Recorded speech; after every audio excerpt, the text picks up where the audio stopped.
How the fuck did they find a Stephen Hawking lookalike? How did they get somebody? Like, you know, we need to replace this guy. We don't want anyone to know. We need someone who looks like this. How did that happen? Hello, you beautiful creators and creatorettes. How are you doing? Today I'm going to talk about the middle way. The middle way. And I'm going to talk about the new age middle way. And my thoughts on that. I'll tell you all about it on the other side.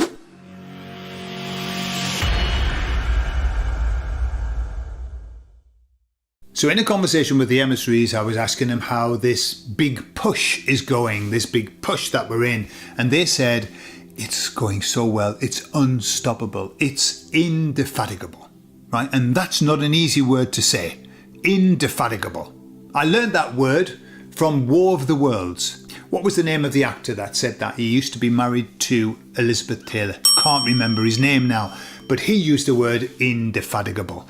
And the emissaries used the self-same word in this War of the Worlds that we're in. And they said to me something interesting that sparked up a conversation.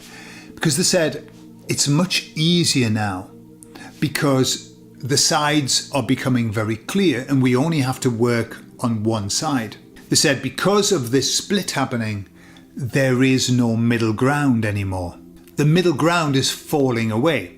And so the decision for people is becoming very easy because there isn't the option of the middle ground. It's not there anymore. You know, sitting on the fence isn't an option anymore. You get spikes up your bum, but there isn't a fence anymore. There's that side or that side, and it's very easy. And so the emissaries are saying for them it's very easy because people know where they've got to be. And it got me to thinking about the middle ground. And about what the middle ground was, because the middle ground is, well, you know, I'm neither extreme and I'm not extremely there. I'm happy to be in the middle. You know, I don't mind, live and let live. That's what the middle ground's all about. Live and let live. Just be peaceful and love everybody. Yeah. Where have you heard that? Well, it occurred to me that the middle ground is what we would call New Age. And we know the beginnings of New Age, just like the New World Order. The New Age was created for our benefit. When the world needs a hero, we will give them it. When the world needs a way of escaping from this reality, we will give them the way of escaping. And so the New Age was created, and along with it came a lot of stuff. So all of the gurus, all of the gurus came along, and then we had all of the mystics and the psychics and everybody jumped on the New Age, and all of this.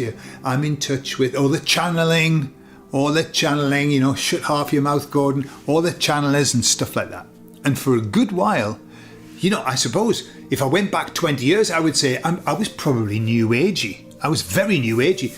There's nothing, it's like they give you 90% of something that's really good and then 10% is fucking horrible. Yeah. And of course you don't see the 10%, you're in there and you're loving the 90%. Well, bit of channeling. I always thought channelers were a bit weird, personally. I was thought, bloody hell, they're just making it up. Psychics, loved psychics. I loved them. I've been to see loads of psychics.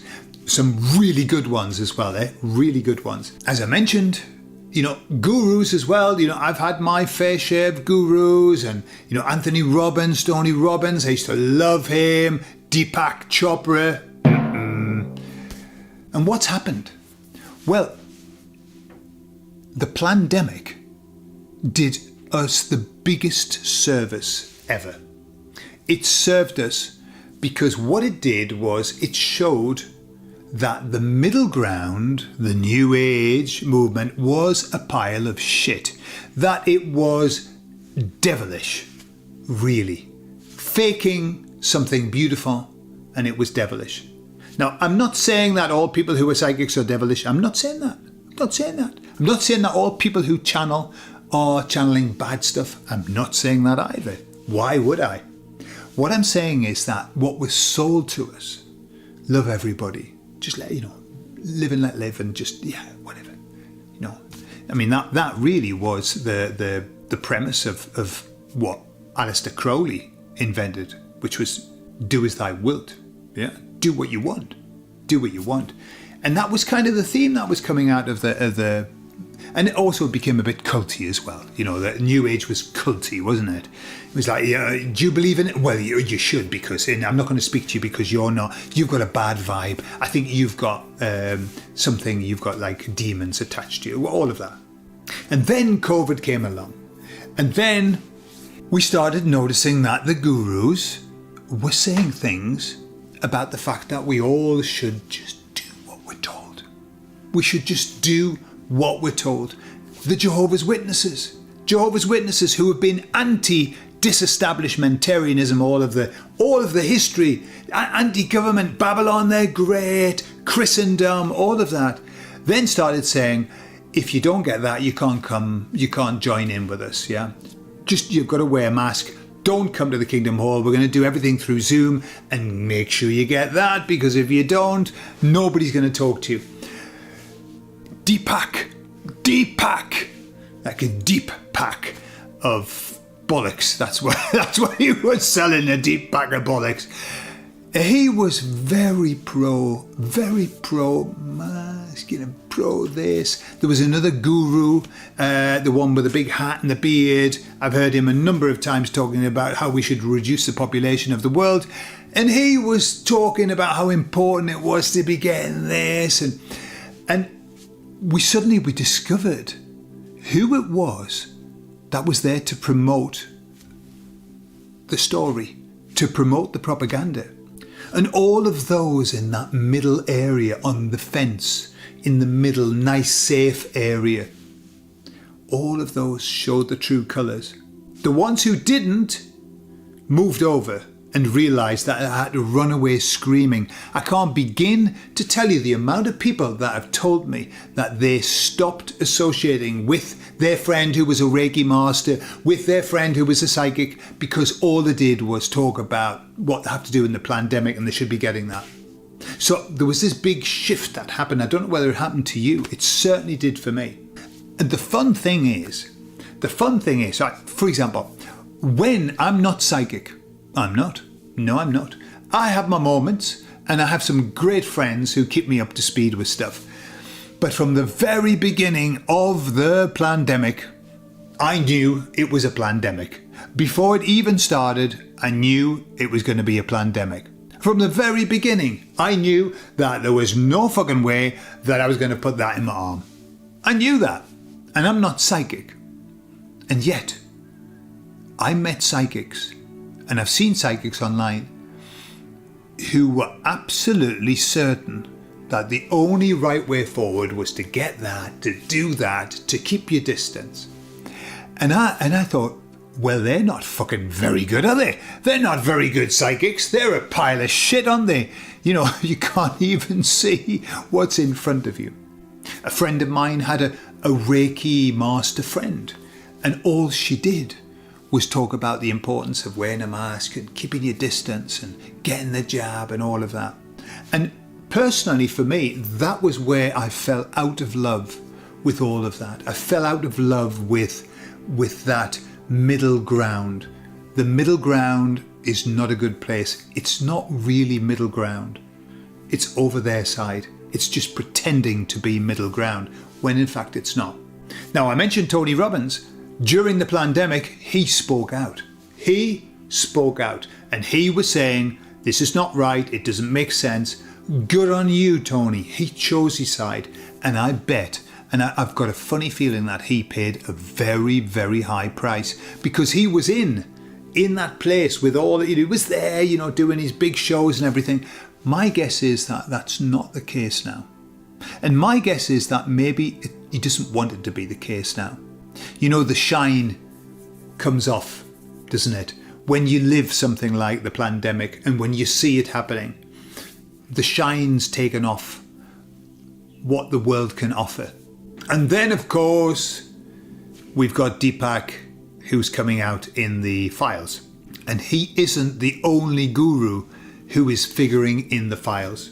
And we see the man who was talking to us about spirituality, who's got this big centre of spirituality, and who says in an email, God is a construct, but pretty girls are real.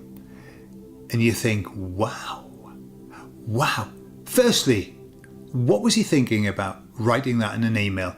What was he thinking about? And secondly, what a fake. What a dirty, low-life, stinking, monkey, fucking bastard. And he's not the only one. It seems to be that it's just everywhere. It's like a virus. It goes through all levels and upper levels. All the people that we admired, that we looked up to, are all stinking, rotten and filthy. And on the inside, what are they? All together, they are rotten on the inside and they're not happy. And so there we have it. The middle ground has disappeared. There are two sides. The wheat has been split from the chaff. The goats are no longer with the sheep. And it's all kicking off, isn't it? And you know, I've got a funny feeling that we're just seeing the very tip of a very big iceberg, and I think it's going to kick off a damn sight more. But before we end, I've just got to say, yesterday I shared with the Telegram group. By the way, if you want to join our Telegram group, you can. The link's in there in the video description. You've just got to be a nice person, but it's filled with beautiful people. But I shared in our Telegram group a picture of Stephen Hawkins on the island with two very beautiful bikini-clad women with cocktails. And he looked as happy as Larry. He did.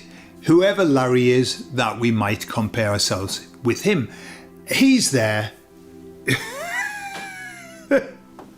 in his usual position, smiling. But I don't think he was smiling. I just don't think he could help it. And by this is version 2, by the way, because there's been version 1 of him. Then he died too early, I think, before they could get the full propaganda psyop from him out.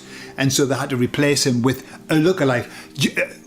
You know, hats off to them. How the fuck did they find a Stephen Hawking lookalike? How did they get somebody? Like, you know, we need to replace this guy. We don't want anyone to know. We need someone who looks like this. How did that happen?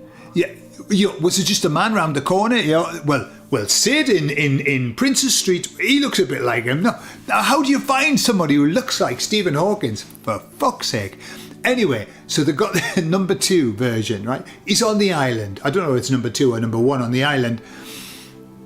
And then I went in to find those photos, and the very first thing, you know, right, the Wikipedia, but it was AI. It has been proven, debunked, the thing on the island. The 2 women that are next to him, this is what it said. I'll put it up on the screen. The 2 women next to him are his lifelong carers who've been caring for him all of his life. Like, fuck off. You've got to be joking.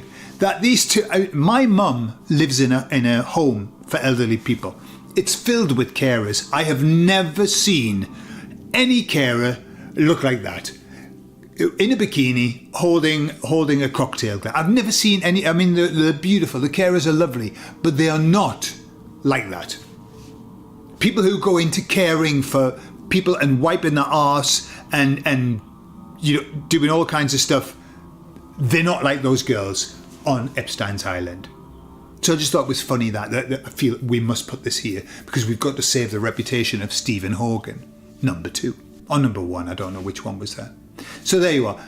Just thought I'd run that by you and see whether you were aware of that little, you know, the little debunking that's gone on with Stephen Hawking. Apparently, so I read, and it might have just been a joke by Epstein, but Epstein put he likes to watch dwarfs, semi-clad or unclad dwarfs reaching for things on high shelves. That was what he said Stephen Hawking liked. So I think you know, I don't think he really got into any of the monkey business because looking at the state of him, I don't think he was up for monkey business. Anyway, enough of all of that. We've got our side. It's clear. The middle way, as Buddha said, doesn't exist anymore. It's that side or that side. We've chosen. Bob's your uncle, Fanny's your aunt, Tom, Dick and Harry, and everything's okay. I love you all, and I'll speak to you all later. Bye bye.